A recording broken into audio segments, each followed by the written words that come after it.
Hi, sixth graders. We are continuing our read of Granted, and we are going to start today on page 166. I think you know we're still at a place where she's with the dog Sam, and they are trying to figure out where the coin might be. Sophia's trying to figure out where the coin might be in order to grant the wish for Kasara. So we'll start at the top of page 166. Sam nodded as if he understood completely. Like the bone, he said. The bone? Oh, yes, it was a big bone. Master's friend gave it to me. Master's friend was nice. I chewed and I chewed and I chewed, but I couldn't finish it. So I buried it by a tree. But when I went back the next day, the hole was empty and the bone was gone. Like your wish. Yeah, something like that, Ophelia said. Empty holes are the worst, Sam added. He licked his jowls, making sure he got every last flake of hardened glaze. So what is it for? What? The wish. Is it yours? Did you make it? Fairies can't make wishes, Ophelia said. We're not allowed. And what could we possibly want? Everything she needed, the haven provided. Minus an unlimited supply of magic, of course. But you can't use magic to produce more magic. No such thing as wishing for more wishes. It's for a girl. Her name is Kasara. She wants a bike. A purple one. Oh, I see, Sam nodded. What's a bike? Ophelia shrugged. It's like truck, I guess, she said, except with only 2 wheels. You ride it. Sort of like what I've been doing with you, she thought, picturing what she must look like astride Sam's back, arms flung around his neck, though thankfully she didn't have to pedal to make him move, just scratched behind his ears. Is she your friend? Sam asked. He meant Kasara. Ophelia shook her head. No, she's just a name picked at random out of a tree. Oh, Sam said, sounding even more confused and uncertain than before. She could guess what he was thinking. This is a long way to go for a name picked out of a tree. Or maybe that was just her. So much trouble already for someone she didn't even know, had never even met, and probably never would. It will be worth it, she reminded herself, and it's not as if she had a choice. She thought of the sign in the lobby of Grant Tower. Every wish granted. Every promise fulfilled. The leaves fall, the grantors fulfill, the magic keeps flowing, and the haven endures. That's how it had been for over 100 years. And she would rather break both her wings than be the first fairy to let her people down. Ophelia stood up and looked around, trying to get her bearings again. She had a sense of what direction the wish had been traveling when she and Sam took their detour. But the whisper was weak, impossible to get a proper fix on. There were too many other noises down here. The buzz of the swarm of bees by the trash can, the hum of the metal box by the building, the sound of the cars driving by, the steady thump, thump, thump of Sam's tail against the pavement. She couldn't concentrate. She spotted a line of trees not too far from where they sat, a small wood that had somehow resisted being chopped down to make room for banks and coffee shops. One in particular, an old white oak that topped out over the others, looked promising. If she could get to the top of it, maybe she could focus and pick up on the wish's trace. Up among the trees, the magic might speak stronger. Except what would normally be an easy flight, barely a jump to the top, now looked like an arduous task. She pointed out to Sam. I'm going to climb to the top of that big tree and see what I can see, she said. Then I will pee on a different one, Sam declared, which was more information than she needed.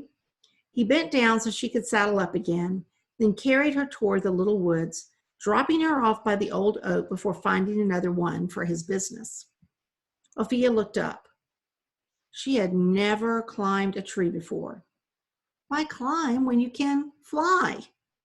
But how hard could it be? Cats could do it, and monkeys, ants, spiders, even snails could make it up, albeit slowly, and only because they were so repulsively sticky.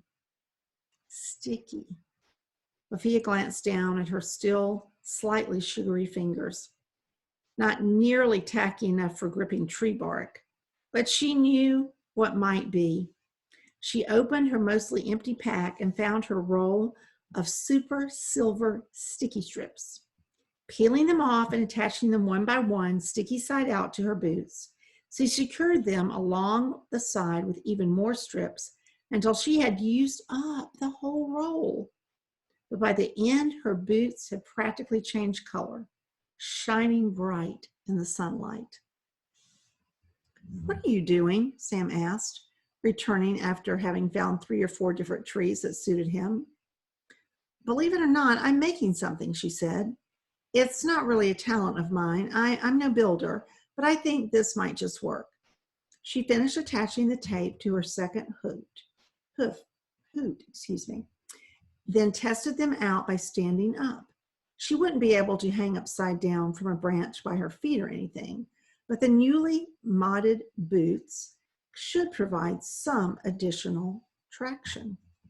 "Just wait here and watch over my bag," she said, setting her satchel by Sam's paw. Then she started up. It really wasn't as hard as she expected. The advantage of small hands and nimble fingers capable of digging into the fissures of a tree's thick bark, her sticky feet found more purchase than they would have otherwise, but she still found that most of her progress came from pulling herself up, finding twigs and branches that she could use as ladder rungs. Once she got high enough, the branches became more plentiful. Her left shoulder was starting to throb again, and she wondered if this would even be worth it. What did she expect to find up there? Did she really think she was close enough to spot the coin?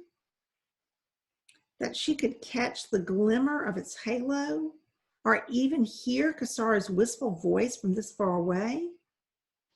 But she had to try, branch by branch, hand over hand.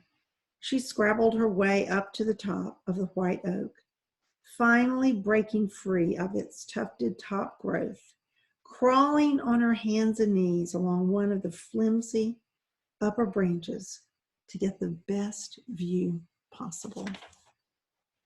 Ophelia sighed. There wasn't much to see. Mostly grays and beiges and blacks, houses and towers and roads. Far off, she could make out a line of rectangles that was probably an even bigger city. Back in the haven in the treetops where she lived, you could look out and see the mountains, endless undulating waves of green, and the wispy smoke of fog settled over everything, like cotton stretched thin. In the fall, you could see the sunset captured by the tree leaves, rust-colored oranges blending with lemony yellows and crackling reds. It was a breath-hitching moment every time. This was mostly buildings and streets. Nowhere did she catch the sparkle, the faint glow of Kasara's nickel pulsing with promised magic. But maybe, just maybe, she could hear it. She closed her eyes and let the wind whip around her, riffling through the leaves, whose stems she held on to, feeling the branch sway and bend. What she wanted more than anything right now, just a sign, anything. She bit down on her lip again, tasting coppery blood, probably from the same spot as before. Then she heard it coming far off to her right. I wish. Her heart leapt. That was it. She found it. It was still within reach. I wish. And then another sound, a piercing caw followed by the beat of wings, and Ophelia felt her breath squeezed out of her. We're at the bottom of page 171. And I think that a bird or some type of bird has located Ophelia. But we'll find out more tomorrow. So thank you for listening, sixth graders. Tomorrow we'll be on chapter 27, page 172. Thank you so much. Have a good evening and take care of yourselves. Bye.